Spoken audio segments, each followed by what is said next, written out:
अस्सलाम वालेकुम। आज की वीडियो में हम बात करेंगे फोटोशॉप के फ्रेम टूल के बारे में। एक ऐसा टूल इमेज प्लेसमेंट को बनाता है सुपर क्विक और ऑर्गेनाइज्ड। फ्रेम टूल यूज करने के लिए टूल बार में से फ्रेम टूल हर्ट सेलेक्ट करें। आप रेक्टेंगल या एलिप्स शेप में फ्रेम ड्रॉ कर सकते हैं।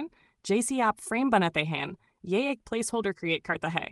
अब आप बस किसी भी इमेज को ले जाकर इस फ्रेम के अंदर ड्रॉप करें। इमेज ऑटोमेटिकली फ्रेम के अंदर फिट हो जाती है। इसका फायदा, आप नॉन डिस्ट्रक्टिव वे में इमेजेस को इजीली मास्क कर सकते हैं, रीसाइज कर सकते हैं और लेआउट परफेक्टली मेंटेन कर सकते हैं बिना हर बार मास्क बनाए। Frame tool specially mockups, layouts या टेम्पलेट्स के लिए बहुत हेल्पफुल है और बिगिनर्स के लिए भी सुपर इजी। तो दोस्तों, अब फोटोशॉप में इमेजेस को मैनेज करना हो गया है और be smart thanks to the frame tool. अगर वीडियो पसंद आए तो लाइक, शेयर और सब्सक्राइब करना न भूलें। मिलते हैं अगले डिज़ाइन ट्यूटोरियल में, डिज़ाइन चेस्ट के साथ।